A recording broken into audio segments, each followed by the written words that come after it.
My fart smells like beef jerky.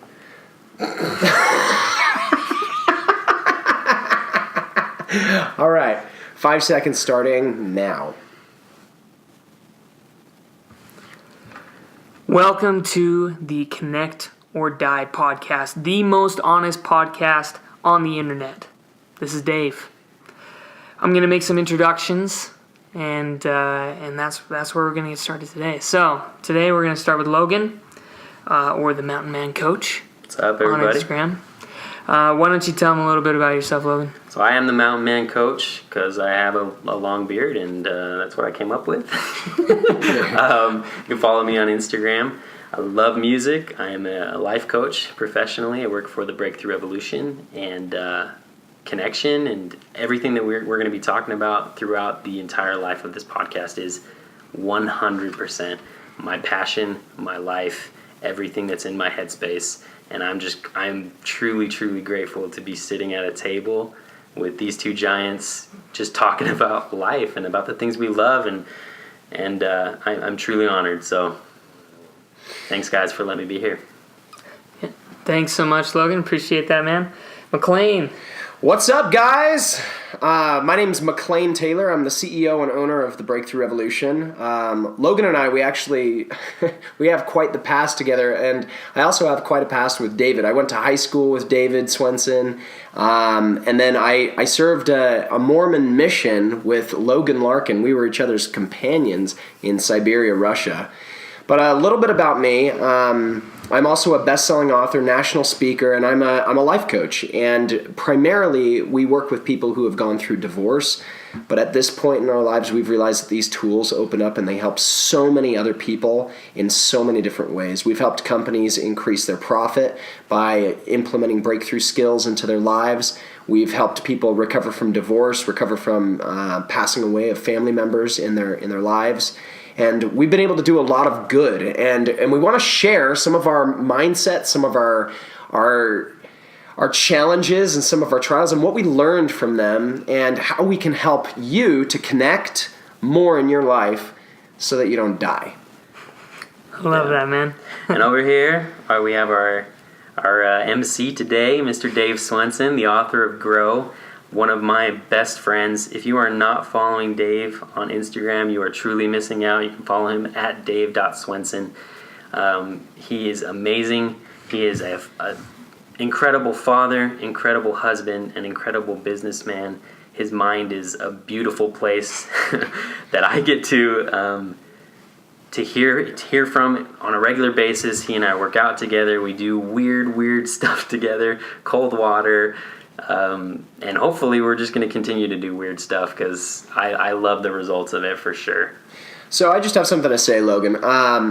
We're going to include all of the links to all of our books, all of our Instagrams. Everything is just going to be included down below. So if you want to follow us, I recommend that you do so. We share our journeys on a regular basis, and we would love to communicate more with you. So with that being said, let's start. Well, let's start with some intentions. Just right off the bat, what are our intentions? Why are we doing this? What can you expect from us? And the first thing, I'll just say it, and then if anyone else has anything to add, we'll go from there. Our first intention is to be honest. Like Dave said when we started, we claim to be the most honest podcast on the internet, and that's because we in our lives, we strive to be the most honest people that we can possibly be. The most honest with ourselves, the most honest with each other, the most honest with our spouses, the most honest with our families, the most honest with our clients, every person that we come in contact with. Because we've recognized in our lives that honest interactions with people breed the greatest connection. Anything you guys want to add to that? Nothing except for I really agree with that intention. We actually live by a law of honesty in everything that we do within our friendships, within our families, and within our business. And honesty to me, it doesn't just mean telling the truth. It means being open, transparent, authentic, however you want to say it. There is no hiding when you are honest. Yeah, and this is something that has been really difficult for me to learn. For a long time, I tried to hide all the emotions that I was feeling, and I constantly tried to put up a front like everything was always okay, even though at times I was dying inside. And so this is a principle that has taken me a long time to foster and a lot of work to be able to do. So we are so excited to be able to talk to you guys and to be able to share our story today and hopefully be able to connect with you. And I think just an expectation to kind of set for this personally, and if you guys agree, I think you will. Know that we're gonna grow with this. Right now, personally, I'm feeling a little nervous, and I don't feel like myself when I'm talking. I've been talking to the microphone, and I want to talk to you guys because that's why I have you on the podcast. That's why I want to be with you. And I think the more that we do this, I think the more honest that we'll naturally get. And so if you guys can be patient with us in terms of getting through some of that nervousness, this is the first time we're doing this, not the first time we're sharing this, but in this medium. And so we would appreciate that. And we can promise you the more we do it, the more comfortable we're going to get. So just to lay out the expectation, I think that it's also fair to say something. If we say something that doesn't empower you, please stop listening. That means that we are not the right fit for you. Do yourself a favor and just turn this off if we offend you, if it just doesn't work out. But if we resonate with you and if we empower your life and we are helping you to gain more feeling in every moment that you live, to be more present, to be more connected, this is your podcast. And we're going to encourage you to keep listening and to keep following us because there's a good chance that we can give you some answers that you've been seeking for a long time. Yeah, I think, just to go along with that, the way that I personally, and again, if you guys agree, the way that I'm going to do that is to always make sure that I make it clear that I'm sharing my experience. This is my experience. If it's not your experience, that's okay. If you don't resonate with what I say, that's okay. But if you do, then this is your community. This is where you will find empowerment. And I promise that we will be honest and we will be empowering and sharing our experiences. And so with that, we're millennial dudes. We're all, I'm 28. I'm 28. 28. 29. 29. So that's kind of, based on the fact that we're going to be sharing our experience, that's kind of our audience. But if you don't fit into that and we empower you, please listen. You are welcome here. You are part of our community. We love you. Interact with us. Reach out to us. Make this your community. And we're going to have a fun time. I guess that's my intention too. I just want to have fun. Yeah. If I'm not having fun, Yeah. if this feels like work or if this feels like a grind, then I'm doing something wrong because I want this to be a playground. Yeah. That's part of my personal brand is I am branding myself as a Peter Pan. I am a Peter Pan adult who has lived most of my life trying to shy away from responsibility, doing adult things but trying to just be like a kid. The ways I've done that, Netflix, video games, and music, to disconnect.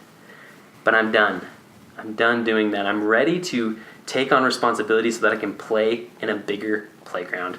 But I want to keep that childlike love for life and that fun. So before we dive into our stories, I think it's probably pertinent if we explain what does it mean to connect, right? That's the entire name of the podcast.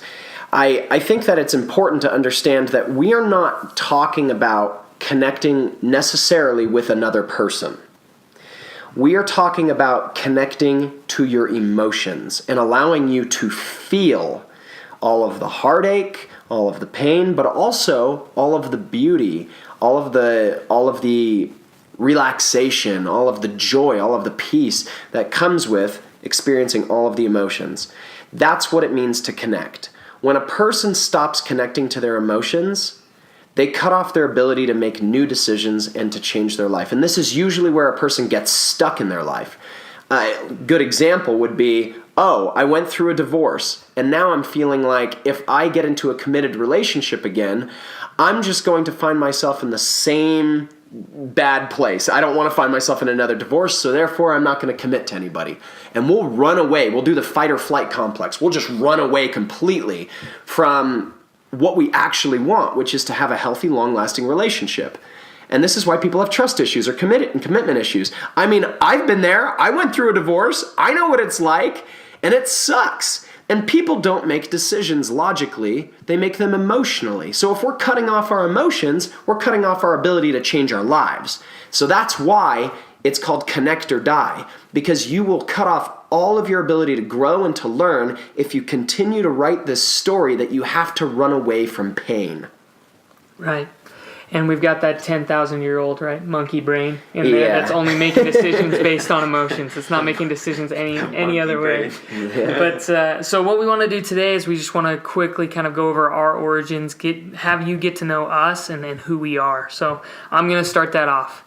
So my name's Dave Swenson. I already kind of said that. And I'm an alcoholic. I'm not. Let's just make sure that's clear. But He's no. But so, start of 2017, I was a VP of sales for a tech company, and kind of unexpectedly they fired everybody and started over. And that was the first time I'd ever been fired in my entire life, and that was the very beginning of 2017. Then then I went to a couple of different companies, moved around, found another place to work. And I was really getting into this company, and I started to get ownership in it, and I had an office, and it was moving forward. From the outside, I looked like, oh, that guy's like he's heading in the right direction. And right when I had just given up my salary and everything and went straight for profit, so I wouldn't be getting a paycheck unless my office was profitable. 4 days after that, I got a phone call. I'll never forget that phone call, and I'll never forget what happened afterwards. My mom called me and she asked me to go, and she said, hey, your brother hasn't come home. Will you go check on him? And he might be up at the cabin. We don't really know where he's at. And will you just go see if he's up at my parents' cabin? I said, sure, yeah, of course. And it was about 9:30 at night. I just finished a 12-hour workday, and I had another 12-hour day ahead of me the next day. And I'm driving up to the cabin, and I felt like a little kid. I was terrified. I was so scared of what I might find. And I get up to the cabin, all the lights are off. I go up there, and I just have a flashlight, and I look through the cabin, nothing's there, and I get in the car and start heading home. And I decided before I got out of the canyon, where I didn't have service, that I was going to go stay with my mom that night until my brother came home. Long story short, after 3 weeks of looking, my brother didn't ever come home. He had passed away. And we still don't know what happened. All we know is we found his car, that someone had taken his car at some point, and we found it in a really sketchy neighborhood full of drug dealers and prostitutes. And over the next 3 weeks, me and my family searched high and low for him. And we did everything within our power to find him and bring him home. And it didn't work. And we had his funeral, so we found out on a Sunday that he had passed away. On the next Friday, we had his funeral, where I was speaking, and it was a pretty nerve-wracking day, pretty stressful day, but overall a really good day, very healing in a lot of ways. And I hadn't really slept for about 3 weeks, obviously. I mean, I was just spending all of my time looking for my brother. And then me and Natalie, my wonderful wife, who was 9 months pregnant at the time, and also looking for my brother, and was swollen up like a balloon. Like a balloon. Or she was just, I mean, right before, a woman has a baby, they swell up bad, and her ankles were huge. And we went to bed after that day. And I get woken up at 3:20 in the morning by my wife. And my wife, if you know her, she has an extremely high pain tolerance. Like, she's a freaking beast. She's a battle axe. And what do you call her? You call her a battle axe? Yeah, I call her my shield maiden. The shield maiden. Yeah, I call her my shield maiden. Yeah. Real quick, if you guys want to follow one of the most beautiful love stories in the world, again, if you're not following Dave Swenson and Actively Natalie, Like, these two are inspiring. Guys. They inspire me. It's more inspiring than Twilight. So you need to follow I completely agree. And one day, I will show you with music how beautiful it is, because we're gonna. Yeah. They have beautiful voices, and we're gonna do some cool stuff. Yeah. So when she wakes me up, right? I know something's wrong. So 3:20 in the morning, she wakes me up. I run out barefoot into the street to try to find somebody to come and stay in our house, because we also have a little 2-year-old who's wonderful. And luckily my neighbor has insomnia, so his light was on, so I went and banged on his door, and he came and stayed in my house. I got Natalie in the car and barely got to the hospital. And by 3:17, I was holding my daughter Olivia in my hands. And we had picked her name 6 months before all of this, when we found out that she was a girl. And her name is Olivia Sage. And I just remember that morning holding her, that I had faced death the night before, and then in the morning I got to face life. And Olivia's nickname is Liv, and her middle name Sage means healer. And she has been a healer for us. But at the time, I was disconnected, and I could feel the emotions of that day, but then after that, all my walls went back up, and I started getting really frustrated with God, as my business that I had spent all this time investing in, we had invested pretty much all of our savings, we had invested everything into this, and over basically the next 4.5 months, we lost everything. If we hadn't have bought our house the way we did, through some family members, we would have lost literally everything. And I remember, I'll never forget this. This is my connect or die story, so I'm wrapping up here. But I was at 3:30 in the morning. I couldn't sleep after my brother had passed, and I couldn't sleep after, I was so stressed out at the time. 3:30 in the morning, I go walking out of my house, more angry than I have ever been in my entire life. I was literally shaking with anger. And I turned my fist up at God, and I began to curse him with every terrible word that you could possibly imagine. And I was walking down State Street. I can't imagine what I look like walking down State Street, just in the middle of Utah. Yeah, in the middle of Utah at 3:30 in the morning. State Street, Norm? Yeah, no, State Street in Pleasant Grove. Oh, okay. Oh, even better. So I was walking down, and I was just screaming at him. And I turned around to walk home after I finished, and this thought came into my mind that I'll never forget. It was so clear. It said, Dave, you need to connect or you're going to die. And that moment is when I finally started realizing how often I've lied to myself, to my spouse, and specifically to God. And how my prayers were rote, and they were really pretty pathetic. And then I started to talk to him and started to connect. So that's my story. Thanks, Dave, man. Thank you. And obviously, we're going to be diving deeper into these stories and having more discussion in the future. But would you like to share your story next, Logan? Yeah, I mean, I was just sitting here thinking about what I could share, and the first things that came to my mind, were the same things, right? And I guess I'm divorced. I was married for 5 years. I have a 4-year-old son. He was 3 at the time. The divorce became a reality the day after Christmas, 2017. And there's a lot of details I could share with that, but in order to be true to the intention of being honest, some other things kind of came to my mind that I just want to share. When I was a kid, growing up in California, I was like any other kid. My nickname was Care Bear. My mom always says that I was one of the most, snuggly, loving, emotional. I'm an emotional dude. I'm just gonna be straight up.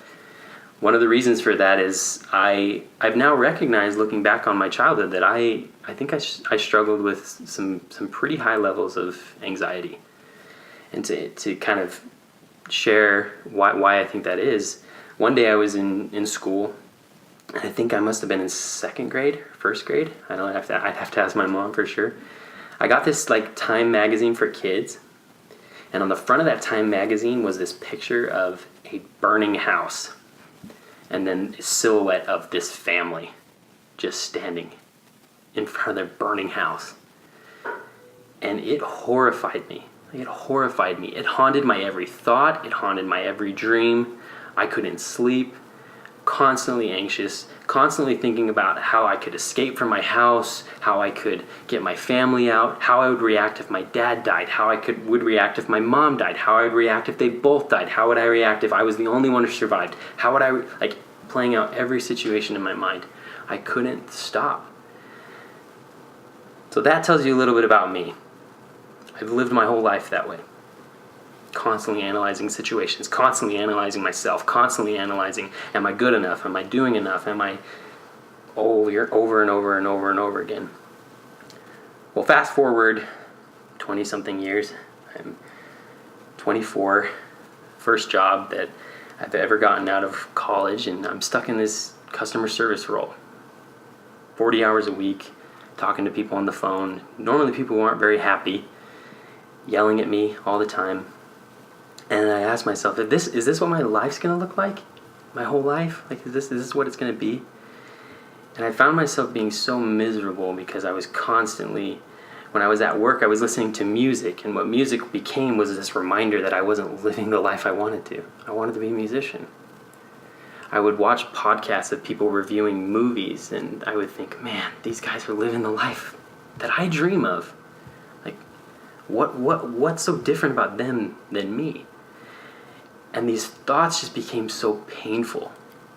Day after day after day, grind after grind after grind, that I started to disconnect. And something I didn't say earlier when I talked about my patterns were Netflix, my patterns are video games, because it's hard to share. I've self-identified myself as an addict of porn ever since I was 14. First time I saw pornography, I was 6 years old at a friend's house. We just went to someone else's friend's house that was in the neighborhood, and we saw a magazine. The first time I started seeing it habitually, like almost daily, I was 9. One of my best friends, we would just go and watch it. And I didn't even at that time necessarily even realize that what I was doing was bad. I think I kind of did, but again, I didn't want to think about it. Because the moment that I thought that I might be bad, spiral, down, down, down.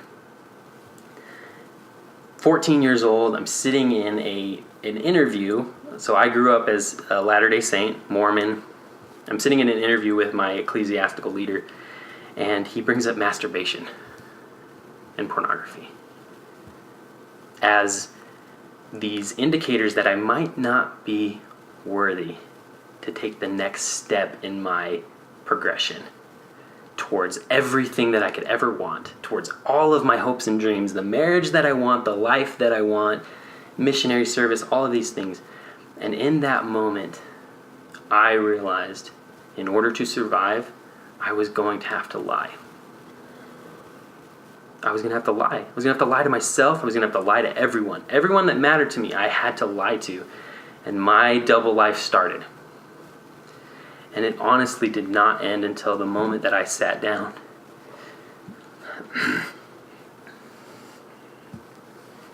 That I sat down with this gentleman to my right, McLean Taylor. And he looked at me and he said, "There's something different about you." He and I, we were missionaries together, and that was one of the greatest times of my life. It was one of the times when I was doing all the right things. And for the first time in my life, I felt like I could kind of let some guard down. Not all my guard down, but some. And then all my old patterns came back the moment I came home. And even on my mission, some of the old patterns came back. And that, again, story for another day. But I sat down and McLean said, "Logan, there's something different about you. You seem miserable. You don't seem like yourself." And I think I just started crying because I told him, I am miserable. I hate myself. And I've hated myself for a long time. Please help me. And he started to help me. He introduced me to this technique that is the foundation of the company that he and I work for, the Breakthrough Revolution. It's a technique that I've come to personally love. It's a technique that has helped me out of self-hate into self-love and into the life that I'm currently living. And sometimes my life currently is so scary that I begin to have panic attacks. Today, I had this interesting experience where I realized I can have everything I want. That I'm qualified for it, that I have the capacity for it, I have the skills for it. And it scared me so much that I started getting jittery. And I honestly I've been jittery up until the moment that I decided to not tell my origin story the way I was expecting to share it, and to just get real for a second. To look McLean in the eyes, to look Dave in the eyes, to talk to my best friends, because that's what I want to do. I want this podcast to be like that. I know we're talking to you, and I know you guys are listening, but I want to connect with my friends, because I think that's the best way for us to connect with you. To share our lives, the lives that we have, because I tell you what, when the three of us get into a room, we almost we interrupt each other because we're just so excited to add and to add and to add and to build and to build and to build. And that's what we want to do. We just want to get in front of you guys and just share us. To share with each other, to almost forget that, if we can forget that there's a microphone in the room, I think that's my goal. I want to just forget there's a microphone in the room, and I just want to play. I just want to play. Well, maybe people need to give us a second chance on the second podcast. What's a disconnect? What's a disconnect we can do right now? What's a weird thing that would just lighten the mood, and we could just be ourselves? Well, I got a joke. That's like your go-to. I love that's like your go-to. This is dangerous. I got a joke. All right, here we go. We have to make sure we're not talking over each other, though, because they will, the microphone will. What did one strawberry say to the other? Oh my gosh. I'm in a jam. It's the stupidest thing. I heard that joke, and I laughed so hard. It was almost as bad as this joke. Here's another one. Okay. That one's, you're not even a dad, and that's typical dad. That's a dad joke. Well, this Yeah. is also a dad joke, so be warned, okay? So, there's two muffins, and they're sitting in an oven, and one of them looks at the other, and he's like, is it hot in here, or is it just me? And then the other one turns to him and says, what the heck, a talking muffin? Oh my God. So, Well, I have to correct myself. You are a dog dad. We will, I don't know what it's like to have a dog. I've never had a dog before. I don't know. Dave has a strong opinion about that. Yeah, I have a very strong Okay, opinion. There's no such thing as fur babies. I'm sorry. I love my dog. That's true. Odin Bloodbeard is my great Odin friend. Bloodbeard Swenson. He is a great friend of mine. Bloodbeard? But yeah. But I think if we post this on YouTube and we just have a background, yeah. Your dog should just be the whole thing. Dude, Yeah. Let's do that. Get a picture of him. Oh my dude, gosh. he hails from the Isle of Skye. Dude, he's a Scottish man. Dude, he's a cute puppy. Dude, he's awesome. I've meditated with him climbing all over me. Yeah. And it just made it so much better. Dude, he's such a stud. He's seriously the best dog I've ever had. I couldn't believe it. Well, Be that I think it's appropriate that we we help people to understand that we are going to be sharing our stories multiple times, and there's so many different layers and so many different perspectives to one story. I can't tell you how many times I've told the same story about my divorce over and over and over, but it's been different, and it's been to a different audience each time. And that's okay. We're gonna share these stories, and we're gonna really connect with people, because here's the thing. We do want to connect better as friends, but we also want to introduce this to them. We want them to be part of our circle as well, if it's the right fit for them. I mean, if you guys have a problem with me saying the F word, well, I'm just going to warn you, I probably will at some point in these podcasts. But we promise when we use words like that, there will be a reason. There's going to be a reason to why we use words. Yes, I firmly agree with that. And we're not going to be using them. Then again, I don't even have to explain myself. Dude, no. no. Screw that. I'm going to just tell my story. Be yourself. I'm going to tell my story. Yeah. So shut up. I'll get out of your head, dude. If you want to be Eminem and you want to then I will deal with the aftermath. So get this. So I'm driving down the street and I'm listening to this artist by the name of Little Dicky. Have you guys heard of him? Mm-hmm. He did a song called Freaky Friday with Chris Brown, and I was having the time of my life. So I'm like, I wonder if this guy has any other good stuff, right? And I found this song. It's called Bruh. And he just goes off in this song, and I was like, man, I need to memorize this song. Not because I need to, right, obviously, but I felt drawn to it. And the reason that I did is because it got me to feel excitement in my life. And so I think part of... So do you know the song? Oh, no, I don't know the song. Okay. Oh, no. Yeah. Dude, give me a couple of episodes and we'll do it, Yeah, okay? absolutely. I'll straight up play guitar to it. Like, we'll learn it, like, acoustic version. Heck yeah, man. Yeah. Let's do it. But ultimately, I've been having this thought on my mind as of recently to feel deeper. Because when we're disconnected and we're going through our busy cycles of the day, the number one thing that causes us to forget about what matters most is when we forget to be present. Mm-hmm. When we think about all the to-do lists, all the bills to pay, which, by the way, I probably need to pay my internet bill. Yes, all right, guys. And it's not because it's something hard to pay, but it's just like, oh, shoot, now I'm an adult, right? Yeah. I got to do adult things. Auto pay. I got to get auto pay. One word. It's only like $50 a month. I don't even need that big of internet. So I'm sure that people on the podcast are probably freaking out saying, $50 for internet? I want to move to where McLean's living. And so if you guys want to come and move out, I have an unfinished basement and we can come party and we'll talk about life and connection all day long. And you guys can meet my pit bull Malachi. He likes to kiss people on the face. Just don't be worried. He's not going to bite you. He might sit on you, but he's not going to bite you. I need like a soundboard to start adjusting the volume when like I speak versus you. Like, Yeah. I get excited sometimes, guys. But here's... You're telling us. Yes! You guys know this, though. We know all about it. You guys have known me for over 10 years, and probably, collectively, you guys have probably known me over 28 years. Yeah. That's crazy to think about that. Wow. Well, I'm going to share my experience and what got me going in life coaching in the first place, and what started this whole journey, because I have a feeling that we would not be here had I not gone through a divorce. I don't think any of us would be in this room, and I'm not trying to take the limelight or anything. This is something that is very, very sacred to me.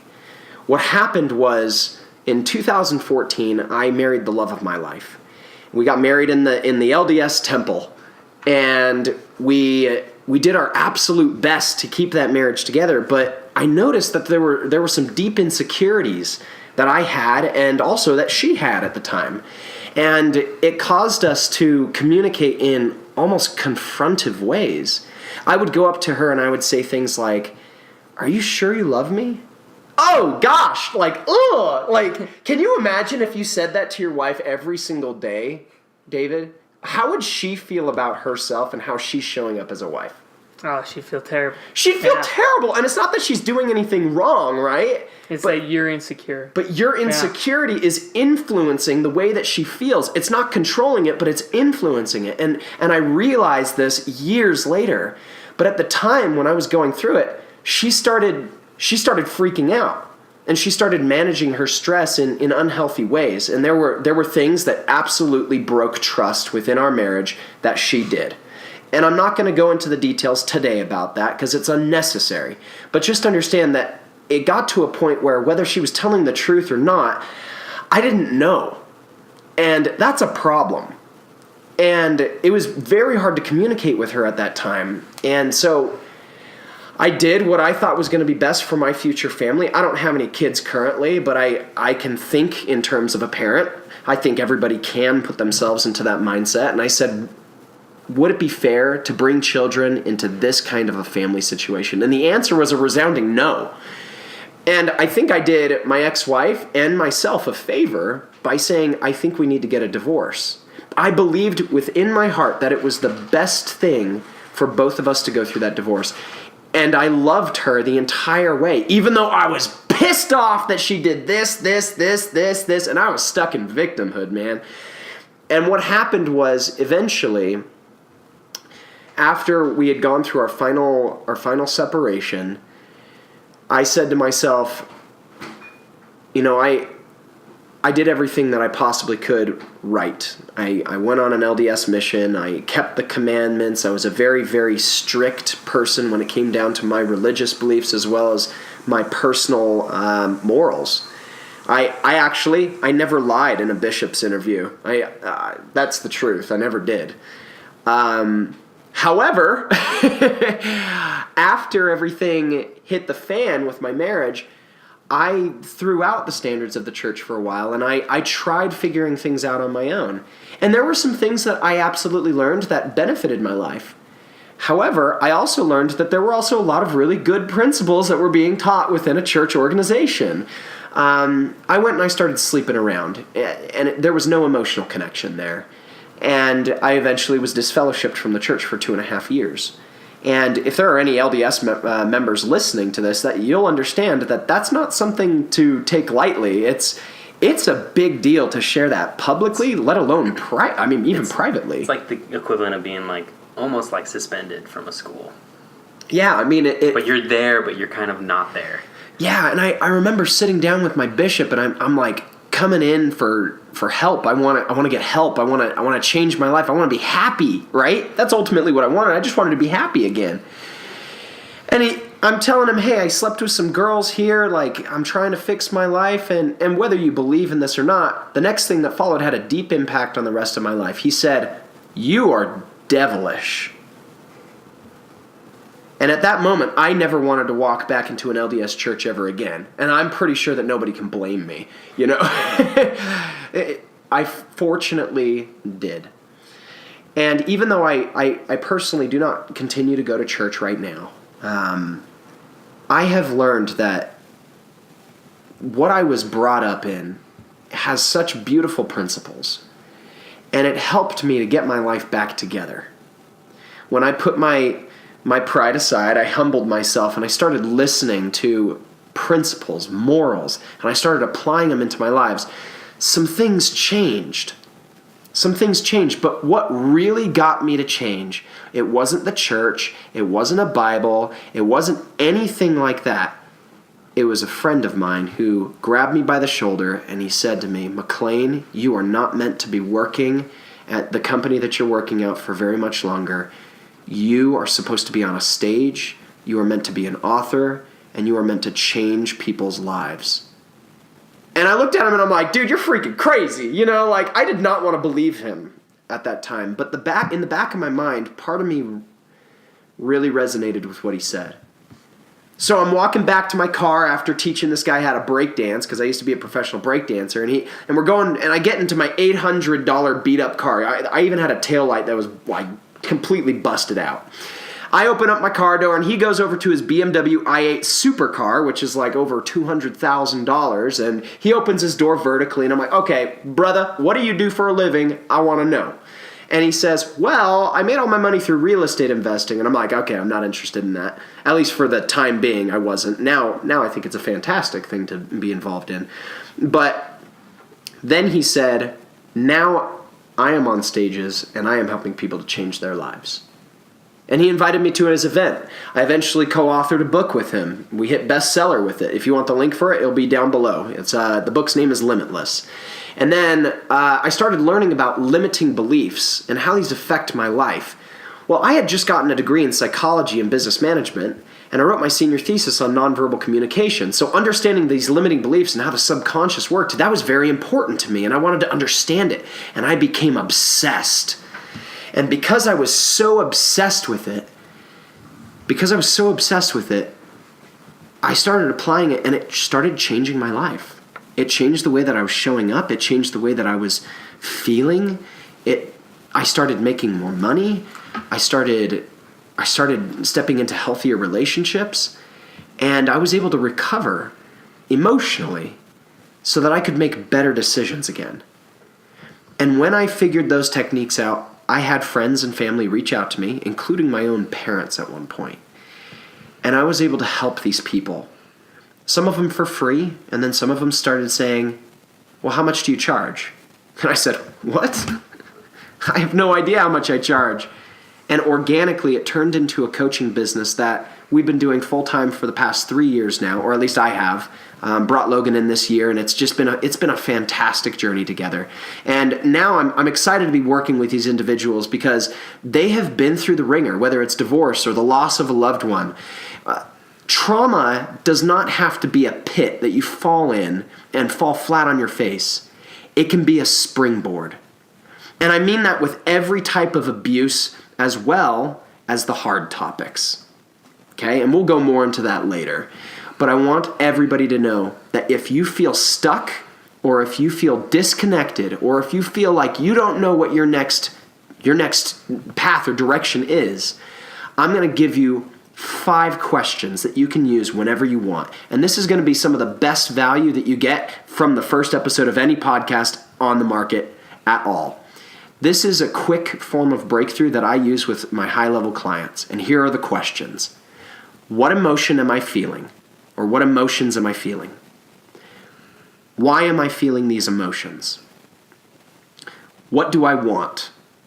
Now make sure it's relevant, okay? Don't just go off and say, oh, I want a Lamborghini, okay? That's not relevant. Focus on what do you want in the situation that you're talking about. Number 4, what do you need to believe or perceive in order to get what you want? And then number 5, what do you need to do in order to get what you want? And I'm going to challenge you to go and rewind through these questions, answer them right now. Don't put it off, pull over on the side of the road. I don't care if you're late to work. This is important.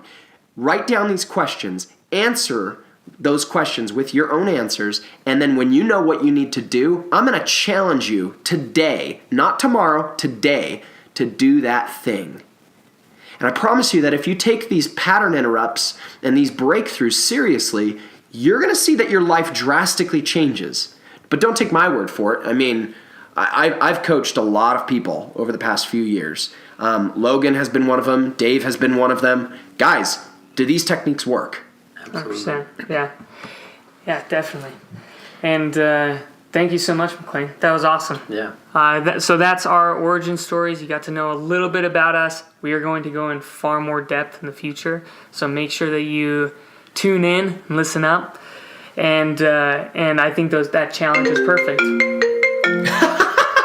You gotta be kidding me! I silenced everything. Why the heck are you calling? Except for the computer. I silenced everything except for the computer. Oh my goodness! You better keep this to Oh your my God. podcast. Tripping at the finish line. I'm just gonna say right now, and again, like the toxic perfectionist in me, and I think that's probably a topic we'll talk about one day. Yeah. Toxic perfectionism versus perfectionism. Yeah. The toxic perfectionist in me just wants to like crawl into a hole and die right now because of that one sound. But like that's the thing. The truth is, it doesn't matter. It doesn't matter. Yeah. And I think just to end this, is there anything else anyone No. wants to say? This is the way we're going to sign off today. Who knows if this will be the way we'll sign off forever. But we'll just leave you with these words. Just tell the truth. We'll talk to you next time.